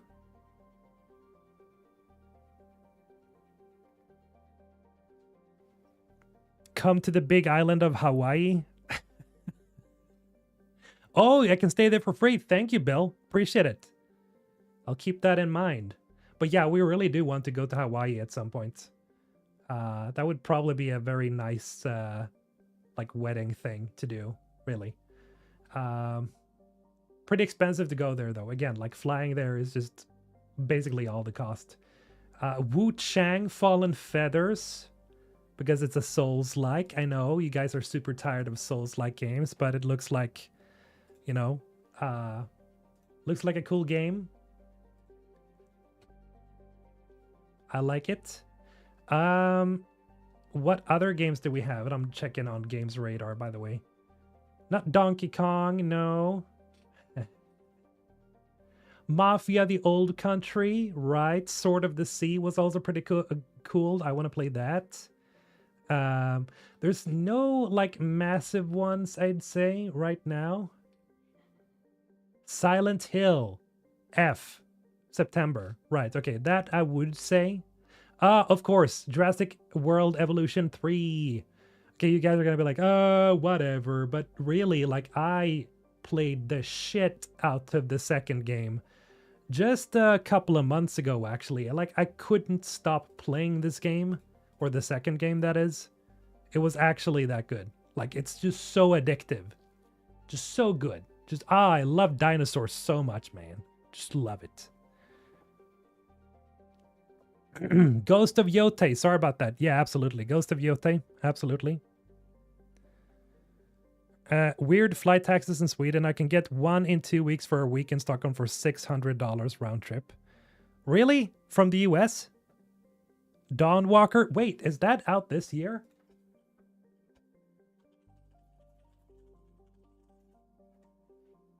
Yeah, it is going to release this year, apparently. This one is a big one from the creators of The Witcher 3. So, yeah, this one. Absolutely. For sure. Yeah, this is probably the next big one I'm excited for this year. How can I forget about this one? Am I stupid? Is he stupid? I actually am sometimes. Or, well, just forgetful. I would say forgetful, not stupid. I have a busy brain. Busy brain. This one is probably the one I'm looking forward to the most, honestly. It looks really cool. Looks really fun. So yeah, absolutely Blood of the Dawn, the Dawn Walker right now. Is the Jonkler confirmed? I don't know. No, yeah, okay, so wait, it's 20... What year is it now? See? I can't remember what year it is. It's 2025. Okay, so this is out next year. So Blood of the Dawn Walker is not out this year. Fable. Yeah, it's gonna be interesting. For sure. You think you're gonna cover GTA 6 on this channel? I don't know if I'm gonna cover it on this channel. I've actually been thinking about maybe creating another channel where I cover specifically those types of games. But we'll see. I don't know. Maybe it depends. You know, it's very difficult to move over to certain games when you have a specific audience for something else. Like, I am still considered the Mass Effect guy, as far as I can tell from other people. So, and that is because, yeah, I mean, I guess I'm just that guy. So it's hard to talk about other games because the YouTube algorithm doesn't suggest my content whenever I talk about another game to people that would generally watch that type of content because they watch other creators that talk about that specific thing. And so, yeah, I don't know. We'll see. Can you do more gameplay vids? Maybe, but maybe on another channel. I don't know. Space sci-fi guy? Yeah, maybe that's who I am. I don't know exactly, you know. I just think of myself as, it's the Mass Effect guy. So I don't know. I don't know really, actually, what my type of identity here on YouTube is right now. It's hard to say. Thoughts on $80 games? Don't like it. Think they should lower it again because I don't think most games are worth $80. I think most of them are still just worth like 70. What's your second channel? I have several second channels, but none that I'm actually active on right now. I don't remember which name that one uses. We'll see. We'll see. I'll let you guys know.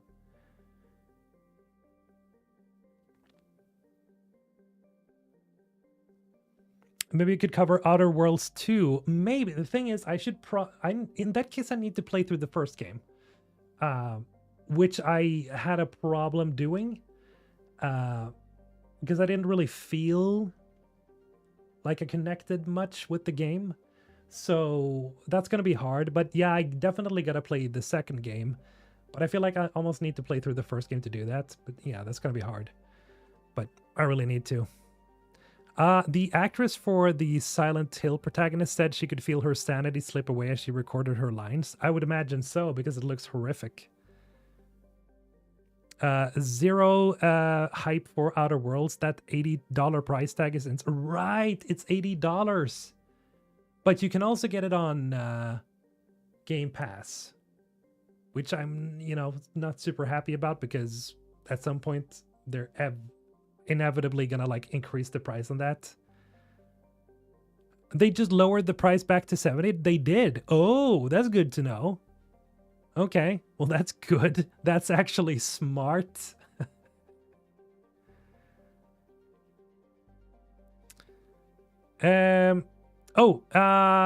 You can do a live stream from our lanai having a cup of Kona coffee.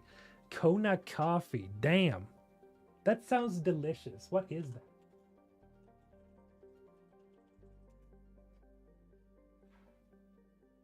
Okay, that looks pretty good. I'm not gonna lie. That looks pretty good. As a coffee enthusiast, I think, yeah. Those are some fresh beans.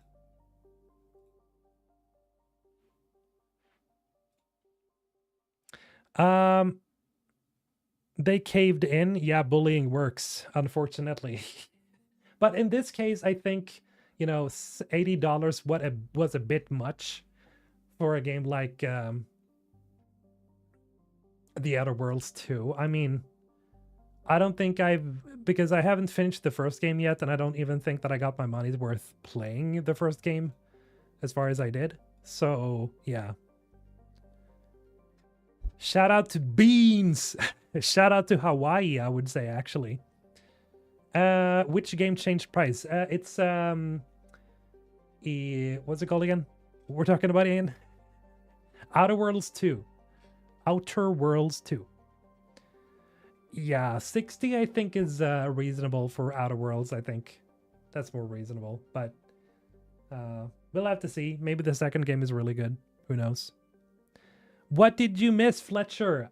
Well, we've already talked about that for a bit, but just some, you know, Mass Effect speculation. Possibly about them making a TV show that's very much following the events of Mass Effect 1, but, you know, it's not confirmed. It's just what seems to be a placeholder information, but at this point we don't know.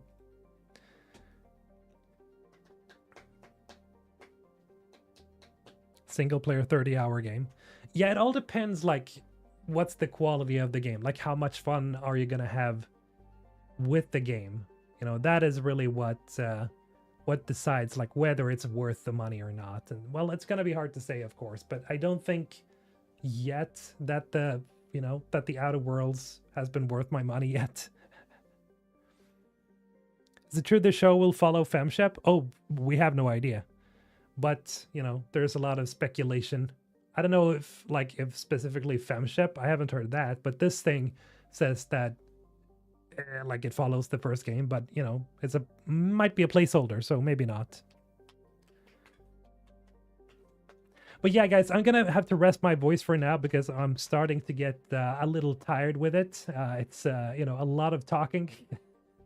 It's been a while since I talked this much.